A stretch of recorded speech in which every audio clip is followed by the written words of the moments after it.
फेरि पनि तपाईहरुलाई मेरो युट्युब च्यानलमा स्वागत छ। आज पनि मैले सदा चाहिँ एउटा सानो साइन्स प्रोजेक्ट भनौं यहाँ हामीलाई चाहिँ दैनिकी जीवनमा उपयोगी एकदम उपयोगी चीजको बारेमा चाहिँ आज हामी छलफल गर्ने छौं। हाम्रो घरमा सबैसँग चाहिँ यो मल्टिप्लग हुने हुन्छ र यो मल्टिप्लग्स स्पेशली के हुन्छ भन्दाखेरि हामीले 4 देखि 5 महिनासम्म युज गरिसके पश्चात यो स्वतः बिग्रेर जान्छ, आफै बिग्रेर जान्छ र यसलाई हामीले कि त फोहोरमा फाल्दिन्छौं कि त यसलाई हामीले ट्रास गरिदिन्छौं। तर यस्तो गर्नुपर्ने आवश्यक छैन। यसलाई हामीले आफैले घरमा पनि बनाउन सक्छौं। कहिलेकाहीँ कसो चाहिँ हाम्रो मल्टिप्लगको यस्तो प्लग बिग्रिन्छ भने कहिलेकाहीँ कसो तारमा खराबी आएर चाहिँ यो मल्टिप्लगले काम नगर्ने हुन्छ। यसका लागि चाहिँ हामीले एउटा सामान्य जोगाड गर्यो भने यो मल्टिप्लगलाई हामीले बनाउन सक्छौं। 400-500 रुपैयाँ खर्चेर चाहिँ हामीले किनेको मल्टिप्लग 2 या 3 महिना चलाइसकेपछि बिग्रिने समस्यालाई चाहिँ आज हामीले कसरी समाधान गर्ने त्यो बारेमा चाहिँ आज हामी बसेर छलफल गर्ने छौं। अब यसमा हामीलाई नर्मली केही पनि त्यस्तो महँगिलो या खर्चिलो चीज केही पनि चाहिदैन। यसको लागि चाहिँ हामीलाई यस्तो कालो रातो तार चाहिने हुन्छ। यो तपाईले आफ्नो आवश्यकता अनुसारको लम्बाइ लिन सक्नुहुनेछ। त्यसपछि चाहिन्छ हामीलाई एउटा प्लग, किनभने यस्तो किसिमको चाहिँ प्लगहरु चाँडै खराबी हुने भएको कारणले गर्दाखेरि चाहिँ तपाईले यस्तो 15 देखि 20 रुपैयाँमा जस्तो प्लगहरु तपाईले बजारमा पाउनुहुन्छ। यस्तो प्लगलाई तपाईले प्रयोग गर्न सक्नुहुनेछ। त्यसैगरी अन्य चीज भनेको चाहिँ अब मसँग भएको साधन मैले तपाईहरुको सामु चाहिँ प्रयोग गरेर देखाउँछु। यदि तपाईहरुसँग चाहिँ यो सोल्डरिङ आइरन छैन भने पनि, यो मल्टिमिटर छैन भने पनि तपाईले चाहिँ यो यस्तो किसिमको चाहिँ मल्टिप्लग बनाउन सक्नुहुन्छ। तर मसँग चाहिँ भएको कारणले गर्दाखेरि मैले चाहिँ यो सामग्रीहरुलाई कसरी प्रयोग गर्ने या प्रयोग गरेर चाहिँ म यो मल्टिप्लगलाई बनाएर तपाईहरुमाझ देखाउनेछु। आशा छ यो भिडियो तपाईहरुको लागि एकदम उपयोगी हुन सक्नेछ। यो चाहिँ चिल्ड्रेनहरुलाई मात्रै नभइकन सम्पूर्ण हामी घरमा बस्ने गृहिणी त्यसै लगायत अन्य व्यक्तिहरुलाई पनि यो काम लाग्न सक्छ। तपाईले हेर्न सक्नुहुनेछ मैले यो मल्टिप्लगलाई यसरी प्रयोगमा ल्याउँदा पनि यो मल्टिप्लगले अहिले चाहिँ काम गरेको छैन। यसमा बत्ती कुनै पनि बलेको छैन किनभने यसको तारमा खराबी रहेको छ। अब तारमा खराबी कसरी रहेको छ या के छ भन्ने कुरालाई चाहिँ हामीले सामान्य यो मल्टिमिटर युज गरेर चाहिँ जान्न सक्छौं। अब यो मल्टिमिटरलाई कसरी प्रयोग गर्ने भन्दाखेरि यसको कन्टिन्युटी टेस्टलाई हामीले हेर्न सक्छौं। जस्तै यसलाई हामीले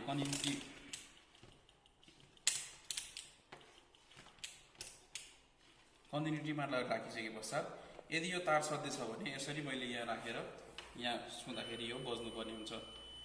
यो बज्यो भन्नाले एउटा यो प्लग एउटा पिन ठीक छ। अब अर्को पिनलाई हामी चेक गरेर हेर्छौं। यो अर्को पिन खराबी भएको हामीले पायौं भने अब हामीले यो मल्टिप्लगलाई बनाउन लागि त्यति धेरै सामग्री प्रयोग गर्नु पर्दैन।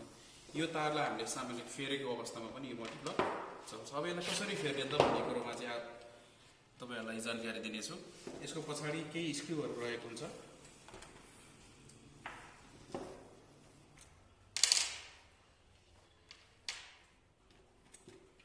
यो स्क्रूलाई तपाईले खोल्नुहोस्।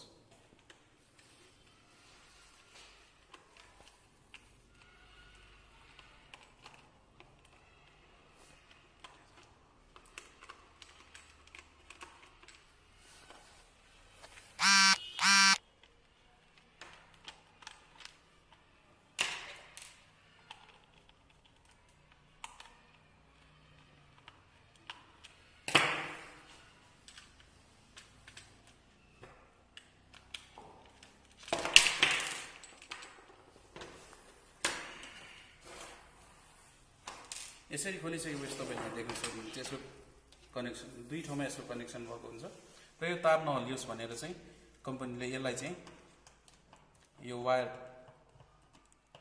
एक स्थिर बनाएर राख्नको लागि चाहिँ प्रयोग गरेको हुन्छ। यसलाई पनि खोल्दियौ।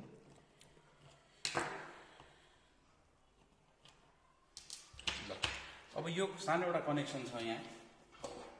यो कनेक्सनलाई चाहिँ हामीले यसरी मल्टिप्लग युज गरेर छुटाउन सक्छौं।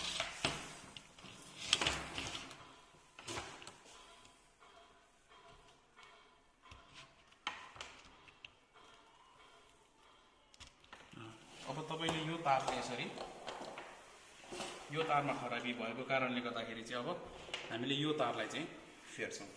अब यो तार फेर्नको लागि चाहिँ अब कतिको लम्बाइको तार तपाईलाई आवश्यक छ। यदि तपाईले मल्टिप्लग धेरै टाढा राखेर युज गर्नुपर्ने छ भने लामो तार युज गर्न सक्नुहुनेछ।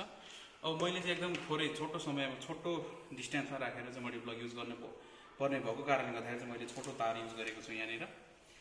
यस्तो छोटो तार तपाईँले युज गर्न सक्नुहुन्छ या तपाईँले इच्छा अनुसारको आफ्नो आवश्यकता अनुसारको चाहिँ तारलाई लामो छोटो युज गर्न सक्नुहुन्छ।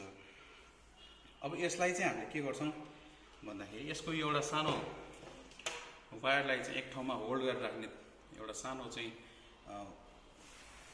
यो अङ्ग जस्तो छ यहाँ, यसलाई चाहिँ हामीले यहाँ प्रयोग गर्नुपर्ने भएको कारणले गर्दाखेरि म यो तारमा यसरी राखेँ। यो यति लम्बाइको तार छ। अब यसलाई फेरि म यहाँ जुन जुन ठाउँमा चाहिँ कनेक्सन भएको थियो त्यो ठाउँमा चाहिँ कनेक्सन गरेर तपाईँलाई देखाइदिन्छु। यो एसी भएको कारणले गर्दाखेरि चाहिँ तपाईँले यो जुन ठाउँमा टर्मिनल मिलाएर कनेक्ट गर्नुभयो पनि हुन्छ, यसले फरक पार्दैन।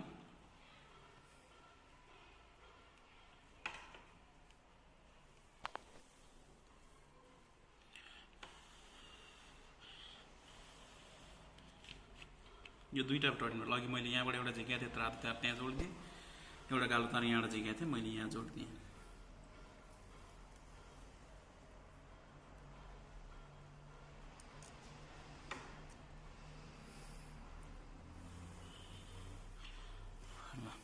हाम्रो यसरी बलियो कनेक्सन भइसकेको छ।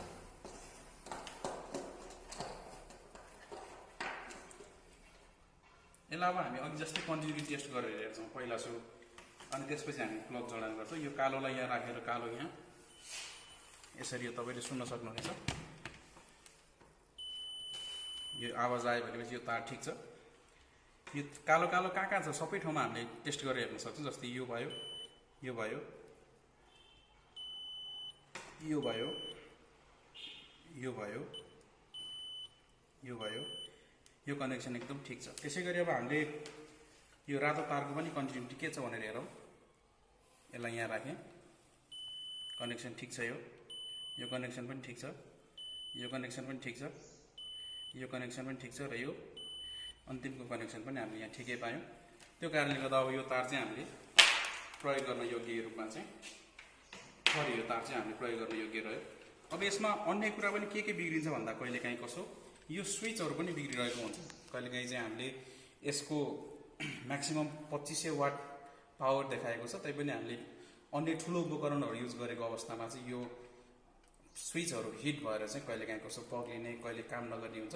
यो स्विच पनि तपाईँले चाहिँ सजिलै बजारमा किन्न सक्नुहुन्छ। 25 रुपियाँमा चाहिँ तपाईँले एउटा स्विच पाउनुहुन्छ होला। 20-25 रुपियाँको चाहिँ दरमा एउटा स्विच पाउनुहुन्छ। यो स्विचलाई पनि तपाईँले यहाँ देखाएअनुसार नै फेर्न सक्नुहुन्छ। अहिले चाहिँ यो स्विच नबिग्रेको अवस्था रहेको कारणले गर्दाखेरि चाहिँ मैले स्विच फेरिनँ। अब यसलाई मैले यसरी नै यहाँ राखिदिएँ। यो अघि जसरी तार होल्ड गरेर राख्ने चिज थियो त्यसलाई मैले यसरी नै एडजस्ट गरिदिन्छु।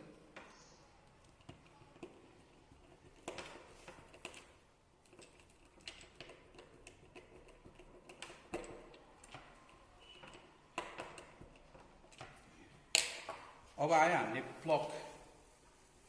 यो प्लग कसरी चाहिँ जडान गर्ने। यो प्लग जडान गर्नको लागि केही त्यस्तो ठुलो हामीले दुःख गरिरहनु पर्ने छैन। यहाँ सानो तपाईँले तार छेल्नुपर्ने हुन्छ। त्यसपछि यो तारलाई मोडेर यसरी राखिदिनुहोस्। यो प्लग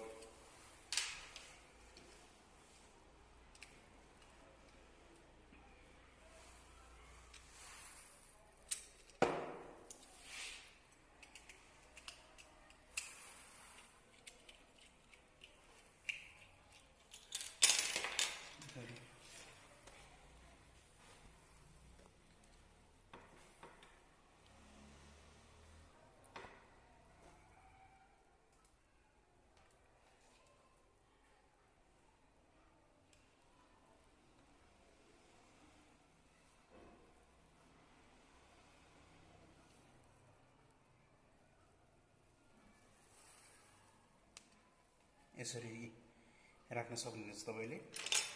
यहाँ पनि त्यसै गरी फिट गर्नु होला। यसलाई यसरी यसलाई चाहिँ यो भित्र इन्सर्ट गर्नुहोस्। यसरी इन्सर्ट गरिसकेपछि यसलाई चाहिँ यसरी कस दिनुहोस्। यो कसिसके पश्चात तपाईहरुले यसरी यसरी यो स्विच अनुसार फरक पर्छ, तर यो स्विच सरी यो प्लग अनुसार फरक पर्छ। यो प्लगमा चाहिँ तपाईँले यसरी राख्न सक्नुहुनेछ। यो भयो, यसरी चाहिँ यसलाई कभर गरिदिनु भयो।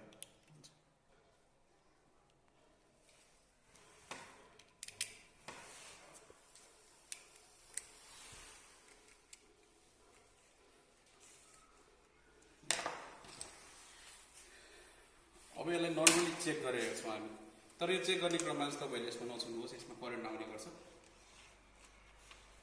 यसलाई ल हेर्नुहोस्, अब यो चल्यो। हामीले यो स्विचलाई प्रेस गर्दा पनि यो अन हुन्छ, यो स्विचलाई यो पनि अन हुनु भयो। यसरी चाहिँ अब यो हामीले चलेको थाहा पायौँ। अब यो ठिक छ भने यसलाई अब पूर्ण रूपमा फेरि अघि हामीले जसरी चाहिँ खोलेको थियौँ त्यसरी नै यसलाई बन्द गरिदिन सक्नुहुन्छ।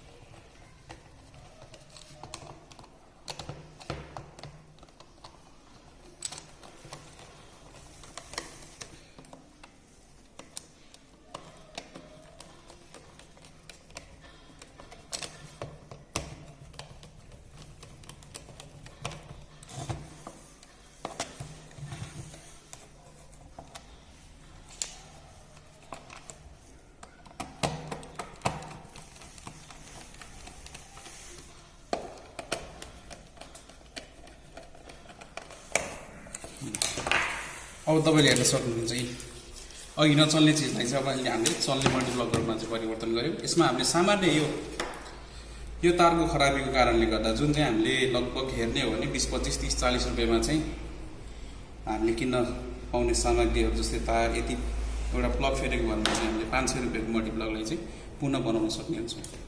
यो यसले काम गरेकै गरेन, फेरि पुनः चेक गरेर हेरौँ। अब यसले काम गरेको हामीले थाहा पायौँ। यसले अब यहाँ काम गरेको छ।